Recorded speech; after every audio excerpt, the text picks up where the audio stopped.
Hello, and welcome to All Shorts. Do you know what? Sometimes I just like to sit here and think, contemplate, just take in my surroundings, which is absolutely beautiful. There's a lovely tree line over there, and the tree over there got struck by lightning, and it's it's dead. It's a great perch for birds, big birds like herons and hawks and what have you, and buzzards. It's just lovely. You keep yourself quiet and have you, and you get surrounded by nature. Gives you that opportunity, that ideal environment to think, to contemplate and think about stuff. Now, in the previous video, I talked about hate. And how sometimes we have to either remove ourselves from the environment of hate, or remove those people that are making you unhappy, making you angry, making you want to punch them on the nose, Sometimes you just have to do that. You're not punch them on the nose, but you've got to kind of put separation, put something between you and them.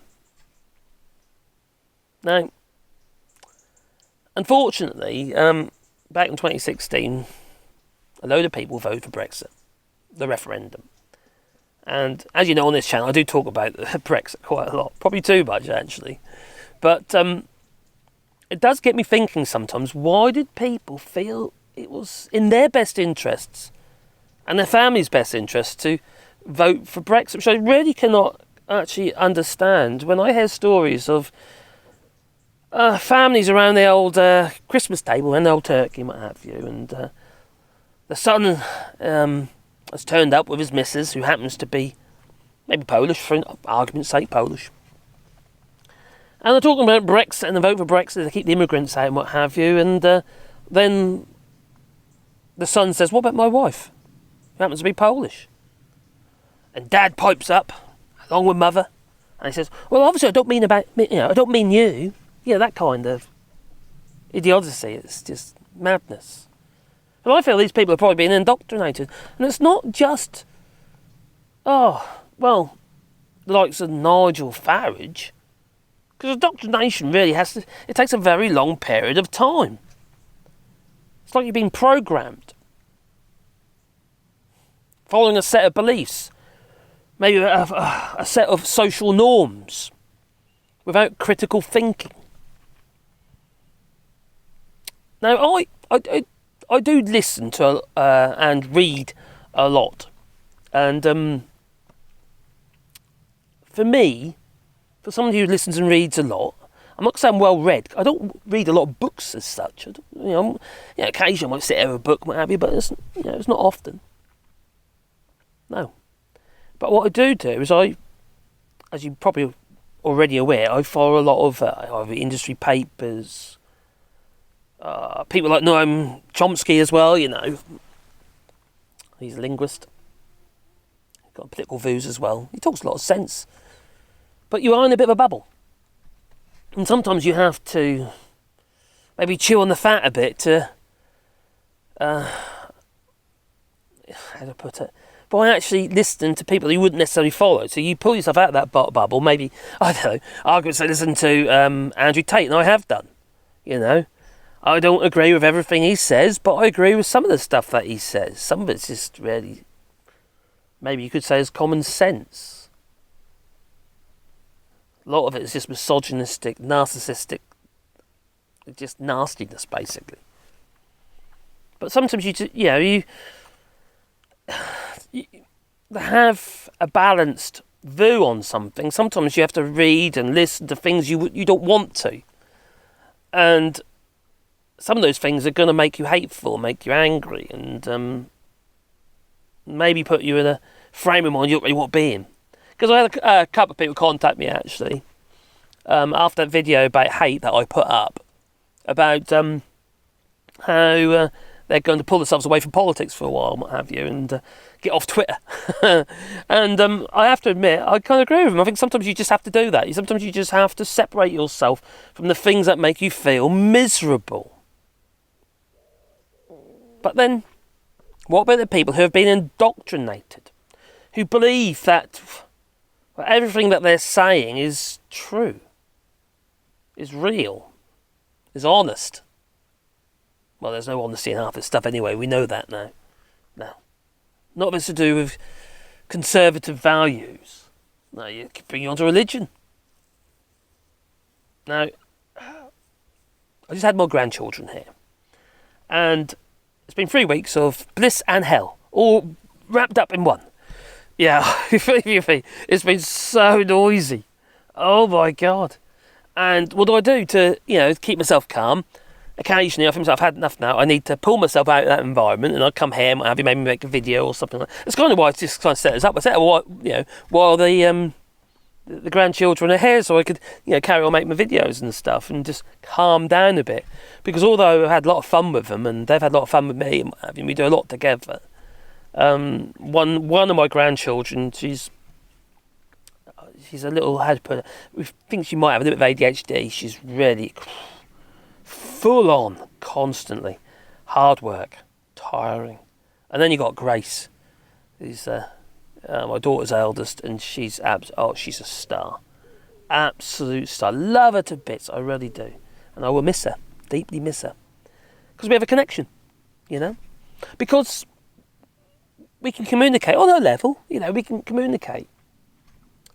I don't feel she's been indoctrinated either. Now, when I say about indoctrination and religion,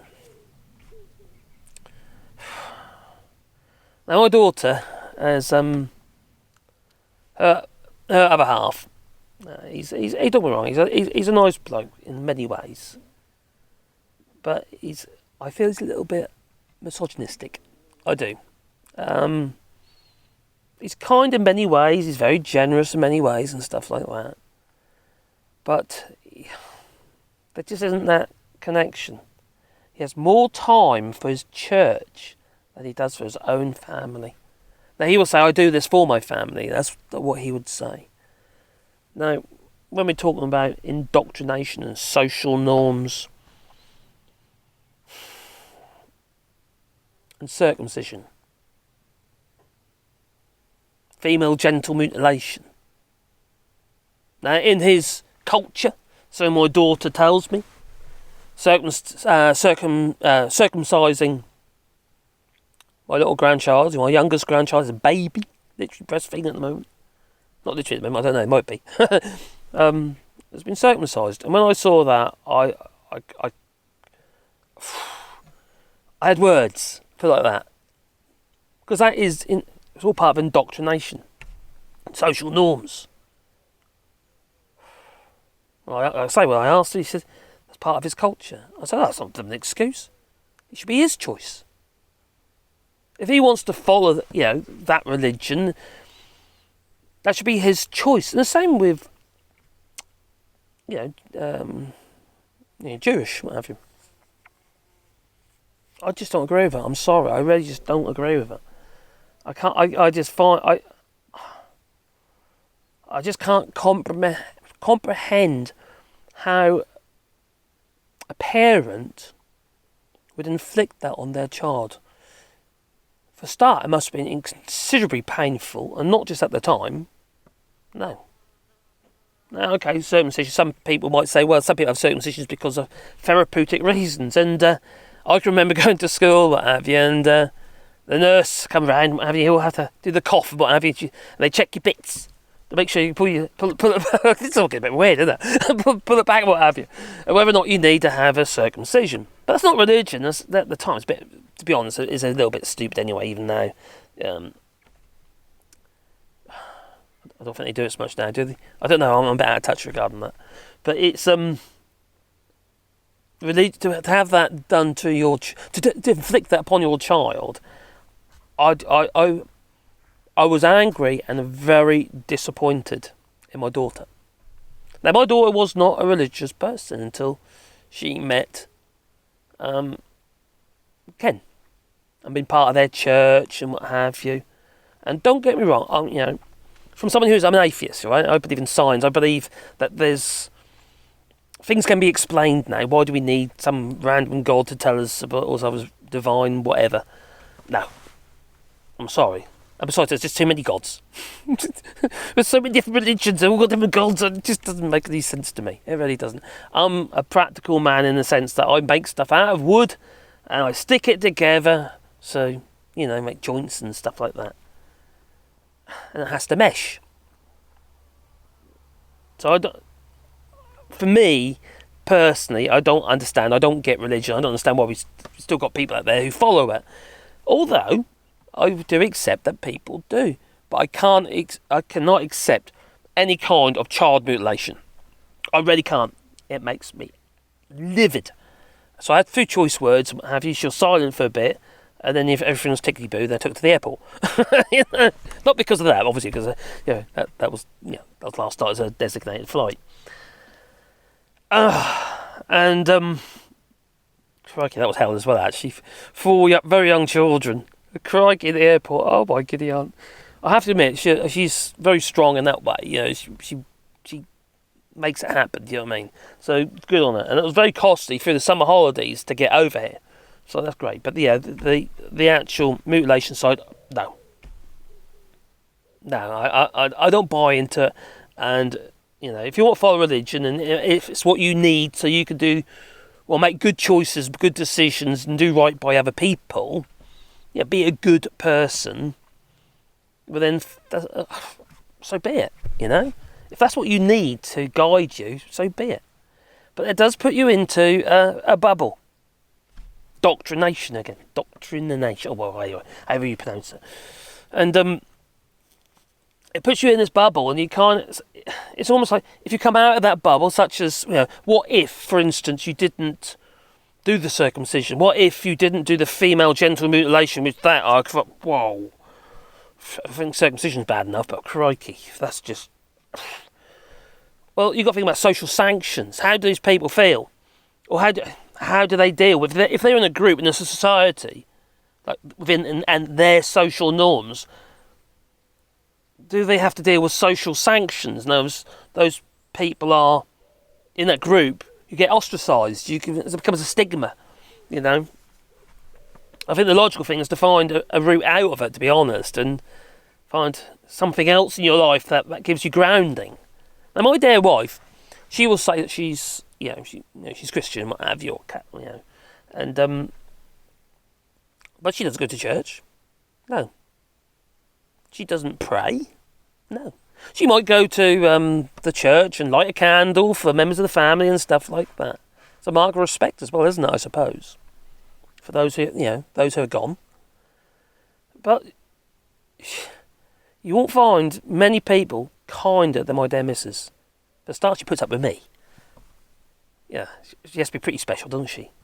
And she is a very, very kind person, and everybody else comes before her, which frustrates the hell out of me, because I want her to look after herself, and sometimes she doesn't. And sometimes she makes bad choices because she's worrying about other people. All the time. And that does frustrate me. And even if she's worrying about me, for instance, I want her to take care of herself. It can't be about me all the time, and it can't be about other people all the time. It has to be about her. She has to allow enough time for her to be able to do what she needs. And then the thing about religion again, you see, it's like her religion I think it's more about faith, actually, than actual religion. Like, for me, I'd say I believe in faith as well.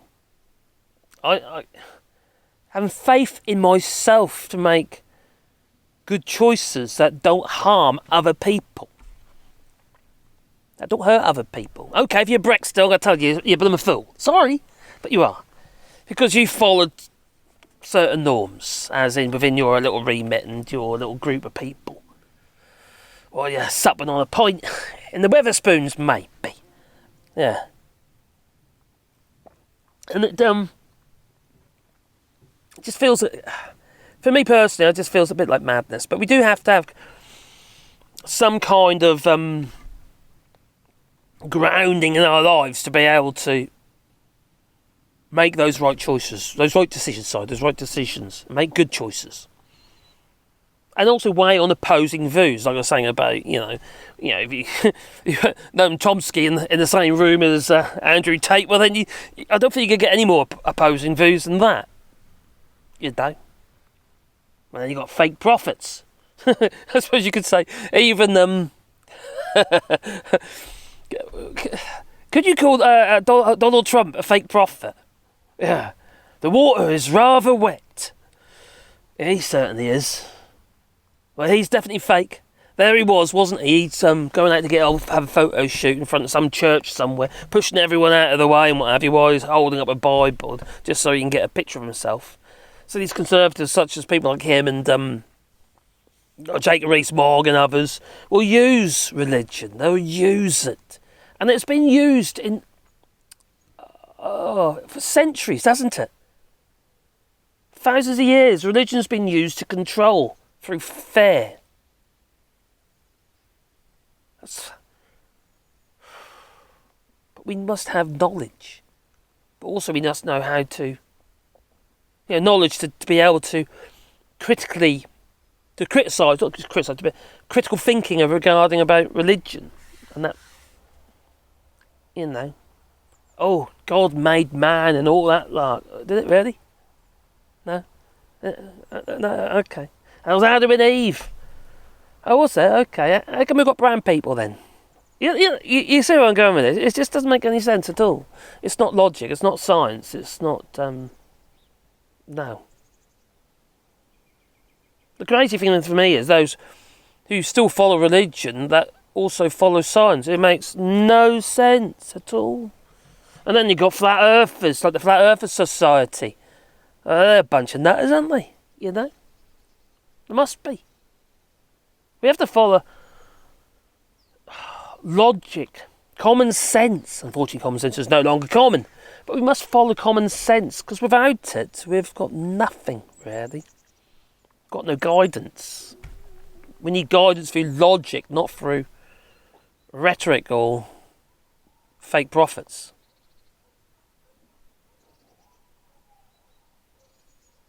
That's kind of how I'm thinking anyway. Science explains most of it now anyway. It really does. And you've got these conservatives out there who are now saying, well, we had Michael Gove say don't listen to the experts. And now we've got idiots out there saying don't listen to the scientists. Like Ben Habib. Oh, we had another scientists. What the hell is that all about? Science is just based on fact, generally, and obviously critical thinking, but also theorism as well. Theories. Not fairies. Fairies. Okay, is that fairy? Anyway, you know what I mean. Come to a conclusion. Just, like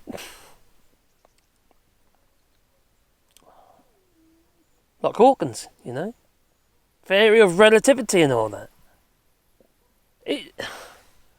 We have to have critical thinking. And indoctrination kind of removes that from the environment, from the way that we conduct our lives. Now, if we are going to be following religion, then that's going to be our thing. And there is a God, for instance, we believe there's a God, who forgives and reads your thoughts and all that. Maybe he cares about your well-being, your health, your mental health even. Yeah. And your sex lives. or whatever. Well, quite frankly, it's actually absolutely nuts. I'm sorry. It's not sanity, is it? I don't think so. And that along with, genital mutilation and what have you. All that stuff, it creates like gender inequality as well. Let's just treat people like, for instance,